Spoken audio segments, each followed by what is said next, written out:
Uma aparente briga no Instagram, na Flórida, levou a consequências reais quando um atirador supostamente abriu fogo em um evento temporário de maconha. Bem aqui, ele foi atingido, bem aqui, aqui está seu cartão de seguro, bem aqui. Analisamos imagens das câmeras corporais, relatórios policiais e interrogatórios para entender como a polícia localizou o principal suspeito.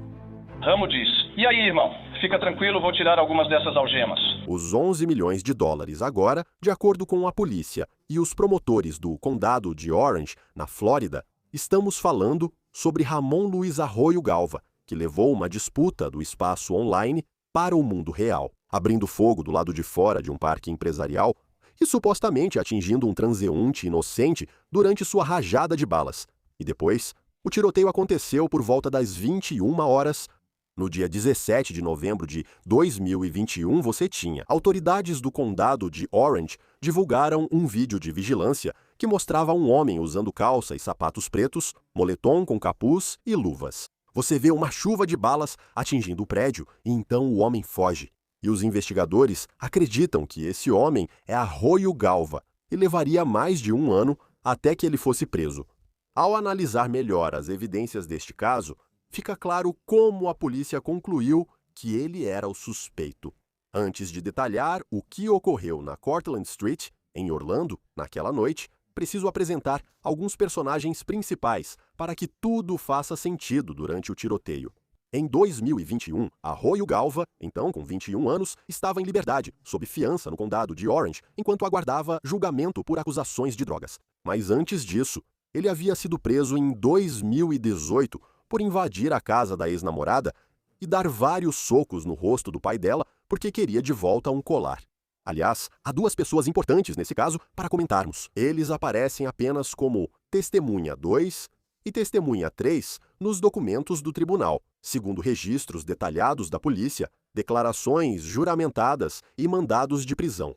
Arroyo Galva queria, ou aparentemente queria, ter um relacionamento sexual com a testemunha 3. Ela contou à polícia que conversava com ele pelo Instagram, mas após ele tentar beijá-la quando estavam juntos, ela o bloqueou.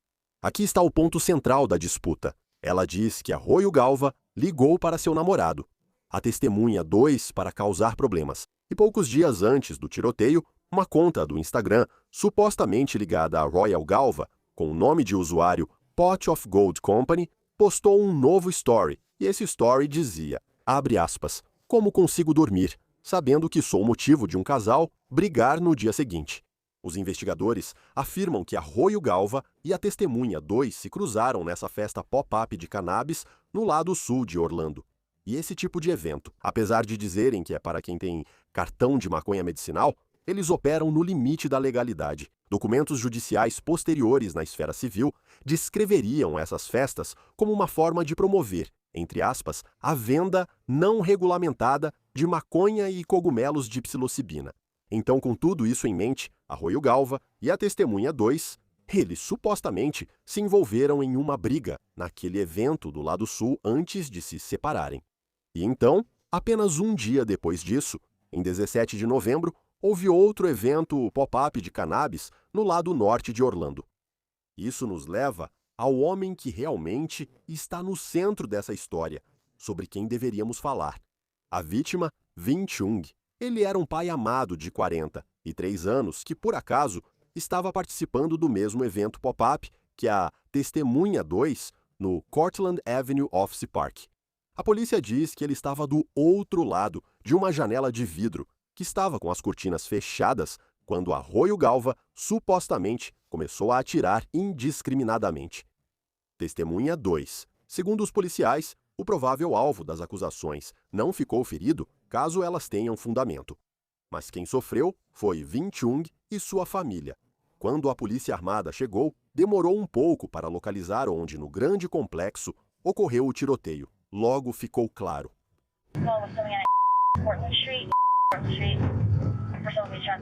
Então, os policiais. Eles entraram pela porta de vidro quebrada da unidade e encontraram Vin Chung sangrando no chão. Uma mulher de roupa de ginástica tentava ajudá-lo. Aqui está a arma de reserva dela. Barnabé, bem aqui. Eu estava fazendo compressão, não sei o que mais fazer, mas sinto que ele não está respirando. Eu queria começar as compressões. Você sente o pulso? Ele está... Entendi. Nós conseguimos. Claro, vou fazer as compressões e ajudar. Já que estou aqui...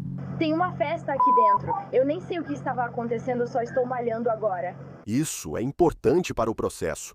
Depois viu-se que ao menos 2 unidades do térreo estavam ligadas a uma academia vizinha.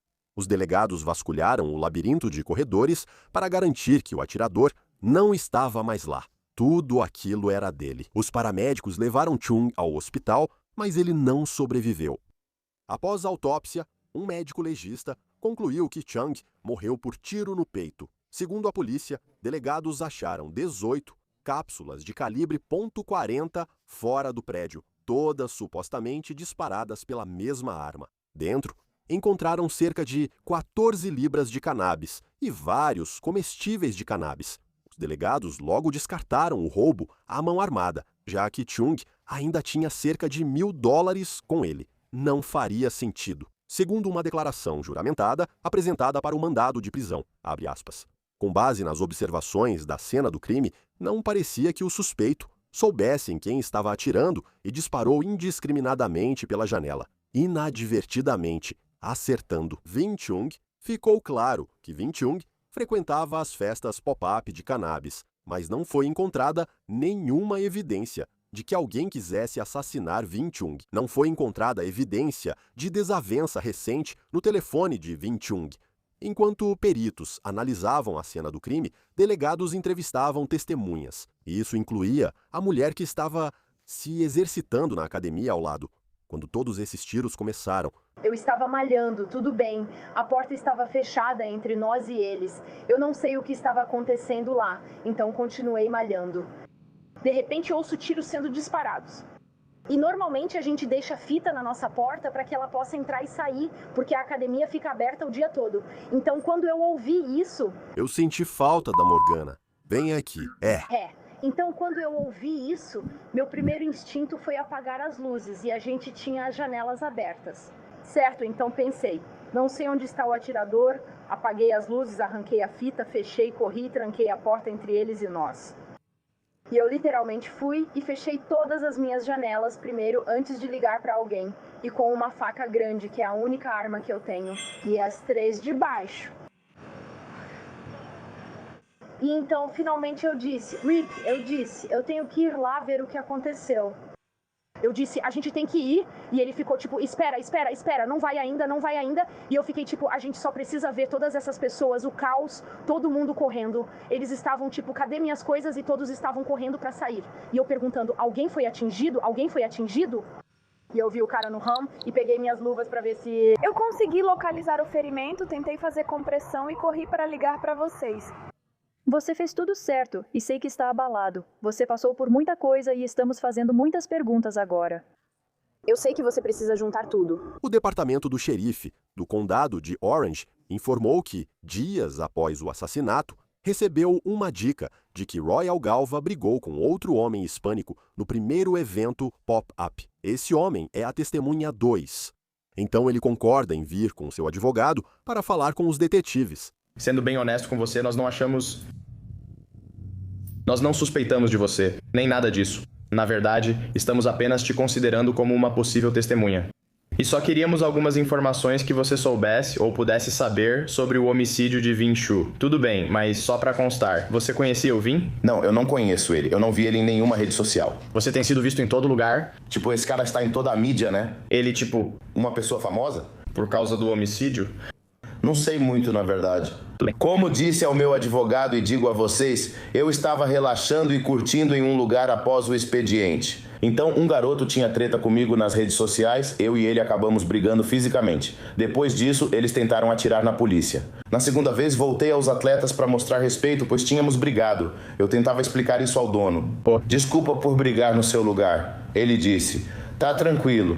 Entrei e fiquei de boa uns 10 minutos até começar a ouvir tiros. Pá. Todo mundo correu e fui embora também. Só não entrei em contato com vocês porque não queria que ninguém atirasse em mim. Entendi. Você tá ligado no que eu tô falando agora? A testemunha 2 disse aos detetives que sofria pressão online de pessoas que acreditavam que ele iniciou a reação em cadeia que levou ao assassinato de Chung. Na entrevista, ele chamou Chung de asiático. Ouça só. Quem é esse... postagem no Instagram que eu...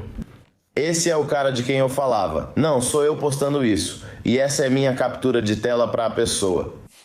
Então foi você que escreveu isso? Eu escrevi essa captura de tela? Sim, ok. O que é isso? Ah, sobre o que isso está falando. Onde está escrito? Preferia estar embaixo no lugar do asiático. Não, porque o asiático estava morto. Eu sabia que tinham treta comigo. Me senti mal porque todo mundo me culpa. Você conhecia Vin como asiático? Eu o conhecia como asiático. E você? Ele sempre foi chamado assim. Ei, aquele é o asiático. Sabe do que falo? Eu via ele nos cassinos, em todo lugar, era importante. Eu me sentia mal porque todos me culpavam. Diziam que era minha culpa, que eu briguei com o garoto. Se você não tivesse brigado com ele, eu estaria morto. Então eu fico tipo, poxa, sabe, eu me sinto mal, te mando mensagem dizendo que me sinto mal porque eu não queria que isso acontecesse com ele. Sabe do que estou falando? Eu só queria mesmo saber o porquê. Se o garoto tivesse simplesmente dito, tipo, esse é o motivo pelo qual eu queria brigar com você. Tipo, se fosse, você ficou com a minha garota, ou você estava mandando mensagem pra minha mulher, eu teria dito, tipo, irmão, se é isso, foi mal. Você ficou com a namorada dele? Não conheço ele, nem sei quem é a namorada dele. Nunca vi na vida, tá ligado? Estão tentando me derrubar. Então eu mandei isso pro promotor e ele falou, mano, vou tentar te ajudar porque eu sei que todo mundo tá te detonando, todo mundo tá literalmente falando, você é o cara ruim, você é o problema. Você me deixou e tá de boa com esse cara. Eu fico pensando, não fiz nada, não matei, nem ameacei ninguém. Acha que isso foi retaliação pela briga? Com todo respeito? Sim, sim. Com todo respeito, Iô, ele conseguiu porque você ficou com medo ao sacar a arma? Isso é típico da Flórida. Não sou de lá, mas pra mim é coisa típica da Flórida. E aí você entra numa briga física, apanha, e agora está pegando uma arma. Porque foi literalmente o mesmo movimento, ele lutou. Bum, depois que a gente brigou... Ele foi direto pro carro. Eu pensei que ele ia embora. Eu não achei que se eu dissesse pra ele, tá ligado? Não. Eles falaram, ei, ele tá atirando, ele tá atirando, ele tá atirando. Eu fui pro meu carro e fui embora. Os detetives encontraram a testemunha 3, que é a ex-namorada da testemunha 2, para saber o que ela tinha a dizer sobre o caso. Você sabe de alguma coisa sobre o homicídio, sobre as brigas entre Ramon? Quer dizer, eu ouvi algumas coisas sobre isso, mas eu não estava lá pra ver. O que você ouviu? Eu só ouvi que minha mãe estava tentando brigar. Porque, sinceramente, eu bloqueei o número do Ramon e não estava tentando falar com ele. E acho que ele ficou magoado, e por isso tentou arrumar confusão. Tá bom. Mas é isso. Basicamente o resumo do que... Eu ouvi que foi ele quem se aproximou e começou a brigar lá. Ok. Por quê? Sinceramente, eu fiquei brava. Eu pensei, ai meu Deus, por que você está se escondendo? Aparentemente, não foi o controle remoto dele que iniciou isso com ele. Onde você está? Ele veio. Ok. E onde você estava? De onde você ouviu isso? Honestamente... Ou foi outra pessoa? Foi uma terceira pessoa. Você se sentiria à vontade para me dizer o nome dessa pessoa? Sinceramente não, mas essa é a pessoa mais velha. Não quero sair do assunto, é isso. Então você vai para 5 de janeiro de 2022. Isso é mais de um mês após o tiroteio. E Royal Galva estava no banco do passageiro de um carro que foi parado por causa de uma infração no vidro fumê. Segundo relatos e documentos judiciais, ele foi encontrado com cannabis e apetrechos para drogas. Delegados apreendem seu telefone e o levam para entrevista com detetives. Ramon, e aí, irmão? Fica de pé pra mim. Vou tirar algumas dessas algemas. Acho que você está com um baseado ou algo assim hoje. Eu estava com um pouco de maconha. Achei meio estranho porque já fui pego com um pouco mais do que isso. Uma vez, mas não me trouxeram pra cá. Beleza, entendi. Você não veio aqui sozinho, né? Como assim? Você não veio aqui sozinho, não dirigiu seu carro até aqui. Entra aqui. Eu estava no carro do meu amigo. Acho que nos pararam por causa do insulfium dele. Certo? Acho que ele vai colocar algemas. Ele foi até lá de carro. Ele disse que eu não tinha a maconha no recipiente médico. O que quero dizer é que preciso ler seus direitos para poder falar com você, certo? Para poder te fazer perguntas. Não estou te fazendo perguntas sobre a maconha, não me importo com a maconha, de verdade. Então, o que quero que você faça é me ouvir, e se tiver alguma dúvida, me avise. Tudo bem, escuta, cara, não estou aqui por causa da maconha, estou aqui por algo um pouco maior. Me disseram que você se envolveu em uma briga com alguém há cerca de um mês. Você tem uma loja de vape, brigou com um cara por causa de uma garota, por causa de algo no Instagram. Não. Você se lembra? Não, eu realmente não me lembro dele. Quer dizer que você não ligou e não lembra da briga? Sim, eu lembro, mas não vejo relação com minha maconha. É disso que eu tô falando. Você brigou com esse cara por causa de posts no Instagram. Você brigou mesmo? Eu não briguei. Na verdade, eu fui atacado. Lembro de ter falado isso. Você foi atacado e roubado. Não. Então quer dizer, você foi atacado? Não. Tipo, eu estava numa loja de vape. É, como eu disse. E eu era um pop-up? Um pop-up de maconha. É, beleza. De repente, eu simplesmente fui... atacado do nada. Sim, e então, mas sim, eu gostava da garota dele, sabe? Eu e a garota dele, Tipo, são bem legais e tal. E ele não gostou disso. Eu não sei se ela é exatamente ele, mas tipo, foi o máximo que eu consegui. Essa é a única pessoa que eu faria. Você o conhece do Facebook ou Instagram? Na verdade, eu não conheço ele. Ok, mas você sabe o arroba dele? Tipo, o nome no Instagram? Sabe como as pessoas usam a rede? Não, eu não conheço ele. Eu não sei, eu só conheço ele porque a garota dele costumava falar comigo sobre ela. Não, sinceramente... Não sei se ele está tão agitado, mas tinham várias pessoas. Eram tipo 10 pessoas. Beleza, mas você tinha um lance com a garota dele? Meio que... Você lembra o nome dela? Como ela era chamada? Acho que era. Eu não sei, mas basicamente a gente era bem legal assim. Entendi. Basicamente, uma vez eu fui a um desses eventos pop-up, como você disse, e aí eu estava tentando comprar alguma coisa. Sim. E aí ela foi atacada, tipo, eu fui atingido e aí eu só me protegi e então, tipo, meus amigos vieram me buscar e a gente só foi embora. Ok, e você lembra que dia foi isso? Mas tinha segurança lá. Sim, eu sei, mas eu consegui o vídeo. Eu realmente não consegui ver. Você lembra que dia foi esse? Não. Ok, bem, foi 16 de novembro de 2021, era uma terça-feira. Ok. Você sabe onde aconteceu? Não exatamente. Sabe em que parte da cidade? Não, eu estava com meus amigos, olha. Então eu não sei se era isso. E estava lá. Sei disso porque tenho vídeo e vários outros materiais. Então o detetive pergunta para ele. Pergunta pro Arroio Galva sobre essa conta do Instagram chamada Pot of Gold, que eu mencionei antes, e Arroio Galva jura de pés juntos que não é ele. O lance dele são os investigadores. Eles conseguem ligar isso a um endereço de e-mail que aparentemente está no nome dele. Então é o seguinte, cara, no dia seguinte, certo? Tivemos um homicídio e temos todos os tipos de vídeo em alta definição, leitores de placas, temos tudo. Então, eu fico curioso se posso te dizer que no dia 17 de novembro, às 21 horas, que você não estava em casa e, na verdade, estava na 850 Portland Street, local do homicídio, na festa pop-up de maconha. É isso que você está dizendo? Sim, é isso que estou dizendo. Estou te perguntando como podemos explicar isso. Não é como se eu não tivesse feito minha pesquisa. Eu meio que morri assistindo TV. Eu não conheço nenhum popular, tipo... Só convença, é isso. O que convém está certo. Depois livrou-se do telefone, conseguiu novo número, novo aparelho, vendeu o carro e mudou-se para a Geórgia. Não, eu já planejava fazer isso de qualquer forma. Estamos tranquilos para fazer isso de qualquer jeito. Meu Black não estava realmente indo, né? Eu planejei vir pra cá, ia pra UTI e tal, mas você fez o Instituto Técnico Universal e eu acabei sendo demitido por causa dos meus inquilinos e tal. Então eu não fui. Eu realmente não conseguia encontrar um emprego aqui, minha mãe. Então você concordaria que eu posso ter alguém na câmera que se parece muito com você? Muito bem. Vídeo em alta definição mostra você neste prédio. Posso provar que estava lá e não em casa. Então devo apenas te prender pelo assassinato? Provavelmente não existe um vídeo assim. Ah, você gostaria de ver? Eu não estava lá. Você gostaria de ver o vídeo? Quer dizer, na verdade não, porque eu sei que não sou eu. Ok, mas o que estou dizendo é, se eu puder provar isso, que você não estava em casa às 9 horas do dia 17 de novembro, como acabou de me dizer, então você concordaria que... Então eu poderia dizer que você de fato está mentindo para mim e que provavelmente foi você quem cometeu o assassinato e isso seria suficiente para te convencer de que foi você quem fez isso? Quero dizer, eu duvido muito que exista algum vídeo meu. Não. Eu posso te mostrar todos os vídeos de vocês correndo de volta para o carro. Tem duas pessoas, você e o cara mais gordinho, que correram pelo terreno baldio até o carro preto. Vocês desceram, deram a volta, estacionaram onde cortavam bacon, entraram, ele ficou atrás e depois você foi até ele. Você acha que inventei isso? Não acho que você inventou isso. Certo? Então talvez.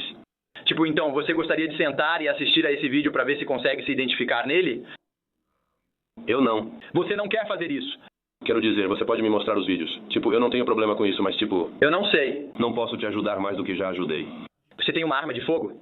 Eu não possuo nenhuma arma de fogo. Você já comprou uma arma de fogo? Não, eu não posso comprar uma arma de fogo. Nunca teve uma Glock ou uma 9mm? Não. Na verdade, eu tentei comprar uma e eles disseram que eu não podia porque eu tinha uma restrição. Fui preso por um pouco de maconha e depois consegui minha carteirinha. Então é possível que você estivesse apenas naquela festa de maconha no dia 17, quando esse incidente aconteceu, e que você fosse apenas uma testemunha? Não. Eu nem vou. Isso é possível? Não, eu não vou. Eu realmente não vou nesses lugares assim. Mas eu fui naquele pop-up, mas eu realmente não vou. Austin. Certo, sabe? Muitas vezes eu converso com as pessoas assim, e o principal é que elas falam, cara, eu só fico em casa. Nunca falei com tanta gente, nem fiquei em casa. Entendi, fiquei em casa. Você dizia que eu fiquei em casa.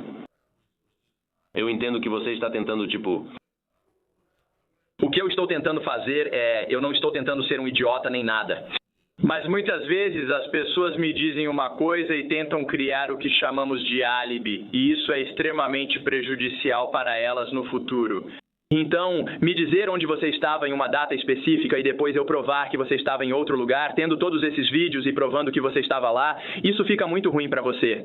Enquanto que, se você fosse honesto e dissesse, olha cara, eu apanhei, no dia anterior eu fui lá, meu amigo tentou assustar ele. E eu sou uma testemunha, isso é crível, porque o cara que levou o tiro não foi esse cara, foi uma pessoa totalmente inocente. Sim, eu entendo. Certo? Então é isso que estou tentando dizer. Se isso realmente aconteceu e você é só uma testemunha, isso é completamente diferente. E apesar do detetive constantemente rebater as declarações de Arroio Galva com as informações que ele descobriu, o suspeito continua insistindo que não poderia estar envolvido. Na verdade, ele diz que nunca esteve na rua Cortlandt, nem saberia onde fica. Mesmo assim, a conta do Instagram Pote de Ouro parece ter divulgado um link do Eventbrite para o pop-up daquela noite. Você nunca esteve na rua Cortlandt, é isso que estou tentando dizer. Se você disse que nunca esteve lá e eu puder provar que você esteve, então isso mudaria alguma coisa? É justo dizer que você é um assassino? Quero dizer, uau. Porque eu não estava lá, eu não estava lá, eu. Não sei mais o que dizer, mas quero conversar com você. Você jura? Ok, você jura que me contou a verdade hoje? Quero falar com o advogado sobre isso. Acho tudo meio estranho. Você jura que me contou a verdade? Levante a mão, não vou fugir. Jurou que foi sincero hoje? Sim, eu contei, eu juro. Eu também preciso falar sobre isso. E você precisa conversar com um advogado? Sim, senhor. Segundo o depoimento de prisão, os policiais ficaram com o telefone de Arroio Galva. Eles obtiveram um mandado de busca para o aparelho, pois, segundo o depoimento do mandado de prisão, Arroio Galva havia trocado o número do celular. Após o assassinato de Vinh Chang, Ramon Luis Arroio Galva apagou o endereço de e-mail que usava desde 2015, desativou sua conta no Instagram, que parecia ser extremamente lucrativa para ele, e mudou o número do telefone. Os investigadores cumpriram um mandado para acessar o histórico da conta do Instagram e encontraram muitas postagens e mensagens. Cito uma análise de Raymond Lewis. A página do Instagram de Arroio Galva revelou vários vídeos dele exibindo uma Glock calibre 40 com um carregador estendido. Ele postou em sua página vídeos mostrando a arma Glock calibre 40 com carregador estendido, dias antes do assassinato, especificamente em 2 e 12 de novembro de 2021, dias antes do assassinato de Vinh Chung. E o depoimento também incluiu mensagens que foram enviadas nessa conta Pot of Gold nos dias após Chung ter sido morto. Relevante. Em uma delas, uma pessoa ouvindo sobre o tiroteio pergunta: "Caramba, mano, o que aconteceu?" E Pot of Gold, a conta excluída que supostamente pertencia a Arroio. Galva respondeu: "Não posso falar sobre isso. Quando eu voltar, te conto tudo." Outra mensagem dizia: "Preciso ficar um tempo na Geórgia. Família, desculpa, volto dia 1º de dezembro." Há também a mensagem arrepiante sugerindo que Arroio Galva conhecia o homem que foi acusado de matar. Sinto muito pelo que aconteceu. Ele era meu parceiro agora. Um argumento contrário seria: eu só sabia quem ele era, mas isso não prova envolvimento. Levou um tempo para os técnicos digitais conseguirem acessar o celular que eles tinham confiscado de Arroio Galva. Isso aconteceu depois daquela abordagem de trânsito, porque o aparelho estava protegido por senha. Isso de acordo com o depoimento de prisão. Ao conseguirem, encontraram uma mensagem no Telegram: mudança de número de telefone, querido Pote. Seu número de telefone foi alterado com sucesso, e a mensagem mostrava tanto o número antigo quanto o novo. Então, supostamente, mais uma vez, ele mudou o número de telefone no dia seguinte ao assassinato, mas com aquele número antigo. Os investigadores conseguiram usar o GPS para determinar que Arroio Galva estava realmente no 850 da Rua Cortlandt, no momento do assassinato de Chung. O depoimento apresentou este resumo. Os resultados do mandado de busca na conta do Instagram de Ramon Arroio Galva mostraram que ele possuía uma arma Glock calibre 40 e se envolveu em uma briga no dia anterior ao homicídio e até sabia sobre a festa pop-up de cannabis na Rua Cortlandt em 17 de novembro de 2021. Além disso, antes do homicídio, Ramon Arroio Galva escreveu que ele e seus parceiros iam aterrorizar uns filhos da mãe. Após o homicídio, ele escreveu que precisava ir para a Geórgia se esconder porque havia se metido em encrenca. Você chega ao verão de 2023, Arroio Galva foi oficialmente preso por homicídio em primeiro grau. E em um tweet, o departamento do xerife do condado de Orange escreveu: os detetives trabalharam diligentemente para identificar o suspeito neste caso. É um lembrete de que eles nunca deixam de buscar justiça para aqueles que são assassinados no condado de Orange. E neste momento, Arroio Galva ainda está atrás das grades, aguardando julgamento.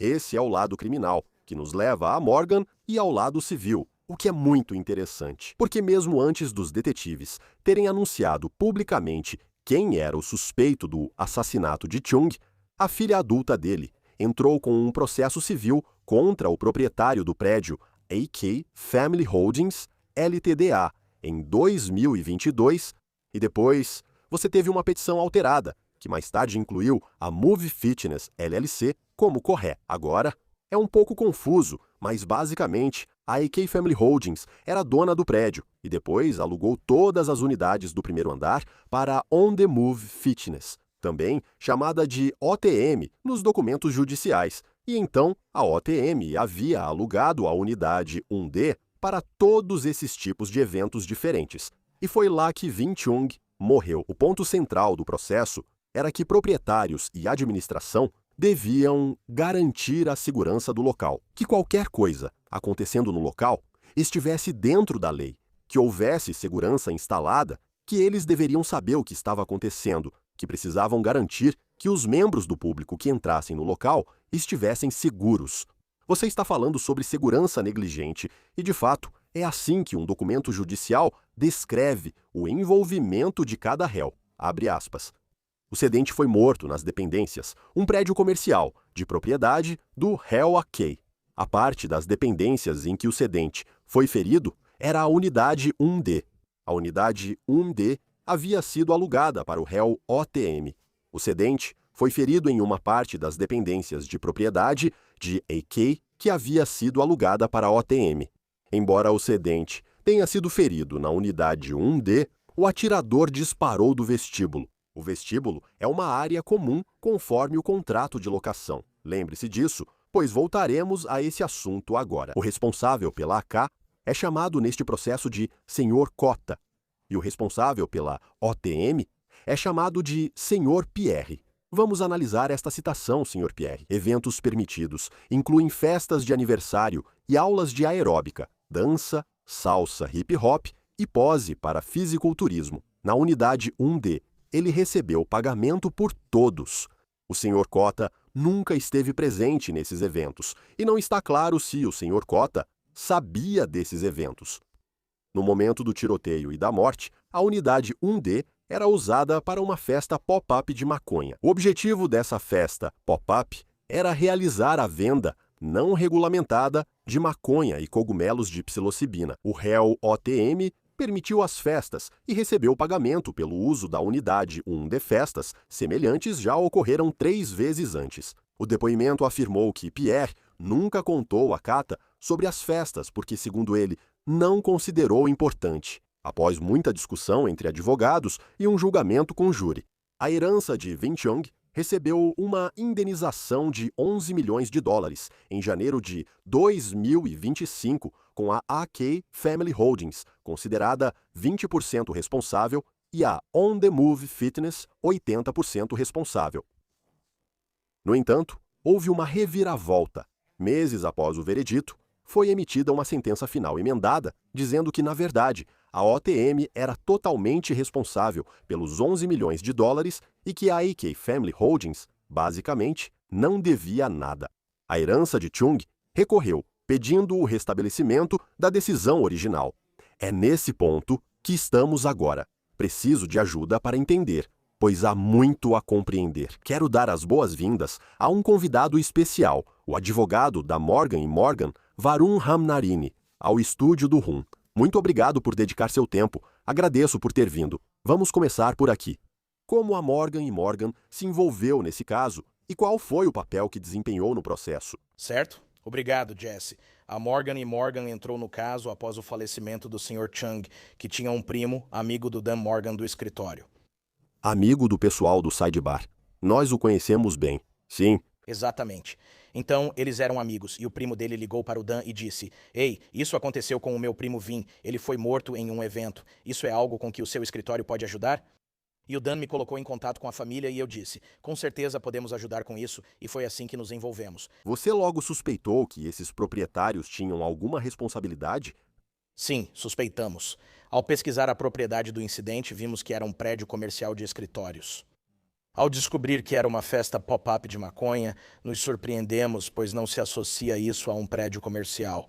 Então começamos a juntar as peças. E percebemos que provavelmente tínhamos um proprietário ausente, permitindo que os inquilinos fizessem coisas na propriedade que ele não deveria ter permitido. Qual é a responsabilidade deles? Porque essa é uma boa pergunta, né? Quero dizer, se você aluga uma propriedade, precisa continuar monitorando o que eles fazem? Qual é a responsabilidade? Certo, então na Flórida, a lei diz que em relação à responsabilidade sobre o imóvel, o proprietário tem a obrigação de manter o local em condições razoavelmente seguras.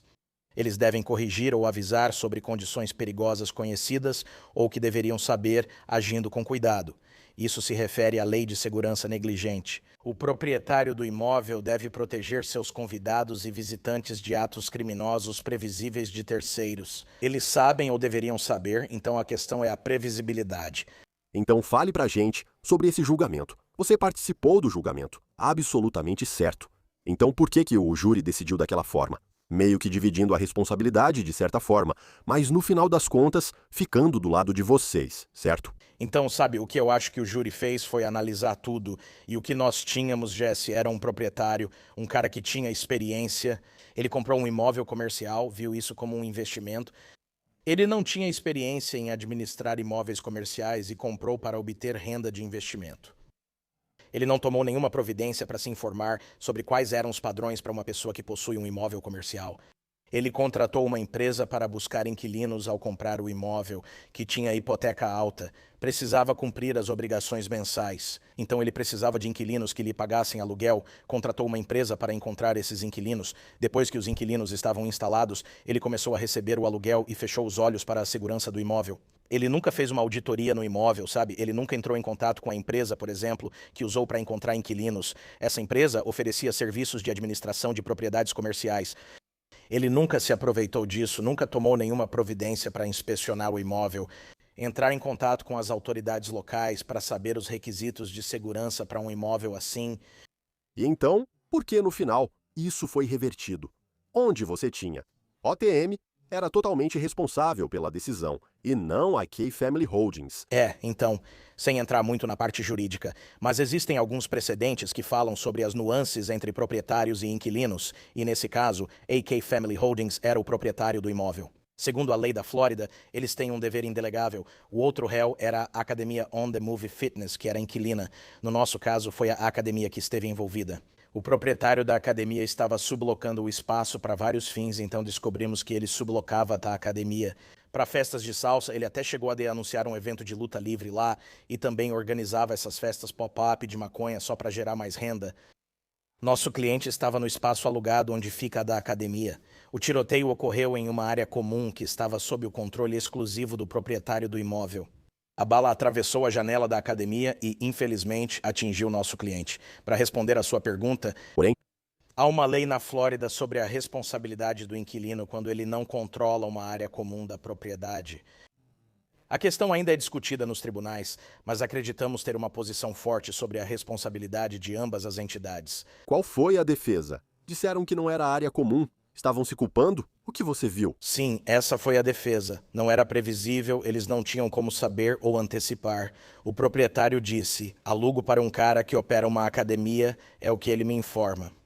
Eu não acho que ele esteja fazendo outra coisa. Eu não sabia que ele fazia festas de salsa, não sabia que ele organizava festas de maconha. Sim, é razoável, mas o problema foi que o proprietário nunca tomou nenhuma providência para inspecionar o imóvel. Se ele tivesse feito isso, teria visto. O espaço estava sendo usado para mais do que apenas uma academia, então para o proprietário do imóvel, a defesa foi que isso não era previsível, e para o dono da academia, eles realmente não tinham defesa. Apenas dizemos, não esperávamos que isso acontecesse. Sabíamos que talvez não devêssemos alugar para esse grupo organizando o evento, mas não tínhamos motivo para esperar um tiroteio. $1 milhão. E como chegou a 11 milhões, isso é uma grande vitória. Você tinha um homem de 34 anos que foi morto, deixou 2 filhos, deixou uma família, sabe? As perdas vão muito além de 11 milhões, sabe? Nós pedimos mais, o júri, foi isso que eles decidiram. Mas nesse caso, quero dizer, você tinha um pai de 34 anos que deixou para trás, na época, uma filha de 17 anos, um filho de 14, e você pergunta, bom, como se chega a 11 milhões? É o relato dos filhos. Um garoto de 14 anos, 18 na época do julgamento, recém-formado no ensino médio, e uma filha no início dos 20 anos. Mas tê-los falando sobre o impacto de não ter mais o pai por perto nas formaturas. A filha vai se casar em breve e não ter o pai lá para levá-la até o altar. Sabe, esse é o tipo de dano que eu acho que tocou o júri. Não. Quanto isso vale? Isso os obrigou. Um jovem de 14 anos, seu filho, declarou no julgamento. Ele não era só meu pai, era meu amigo. E isso o forçou a amadurecer muito mais rápido, tanto ele quanto a irmã, a amadurecerem muito mais rápido do que normalmente fariam. É curioso, você fala em previsibilidade na lei. Também sou advogado, previsibilidade. Para o Sr. Chung, havia. Provavelmente, nunca poderia imaginar que algo assim aconteceria. A família dele, provavelmente, nunca poderia imaginar que algo assim aconteceria. É um caso tão horrível, horrível. Você mencionou o recurso, certo? Então, há um recurso para tentar voltar àquela divisão original. Após o veredito, os réus apresentaram moções pós-julgamento. Uma das moções pós-julgamento pediu novo julgamento concedido pelo Tribunal de Primeira Instância. Atualmente, existem moções do nosso lado, sabe, que apresentamos contra, que estão sendo analisadas. Assim que tivermos decisões sobre as moções que estão pendentes no Tribunal de Circuito, então vamos determinar se haverá ou não um recurso. É interessante quando um caso civil está ligado a uma investigação criminal, me corrija se eu estiver errado, mas os delegados do condado de Orange ainda estavam fazendo a investigação quando esse processo foi aberto, e Arroyo Galva ainda não tinha sido preso, certo? Quero dizer, como isso afetou o caso? Isso não afetou o nosso caso, mas você tem razão. A investigação criminal ainda estava em andamento enquanto litigávamos. Pouco antes do julgamento, o Sr. Arroyo Galva foi detido na Geórgia, mas isso realmente não tem efeito. Jesse, você pensaria que teria, mas não tem. No Departamento Criminal da Flórida, o promotor está processando esse indivíduo pelo ato criminoso que cometeu. No nosso contexto, trata-se de esfera civil e não estamos processando o Sr. Arroyo Galva. Sim, ele é responsável, pois escolheu disparar a bala. Nossa posição é um pouco diferente, é mais sutil. O que estamos dizendo é que o proprietário deste imóvel permitiu que isso acontecesse, e ele permitiu que isso acontecesse porque não tinha nenhuma medida de segurança no local. No condado de Orange, para te dar um exemplo, o departamento do xerife do condado de Orange vai até o local e faz uma auditoria gratuita para qualquer proprietário de imóvel comercial, sem custo algum. Eles vão até o local, caminham pela propriedade com o proprietário ou um representante do proprietário e entregam ao proprietário um relatório dizendo quais são suas obrigações de segurança. Esse proprietário em particular nem sabia que essa era uma opção disponível para ele.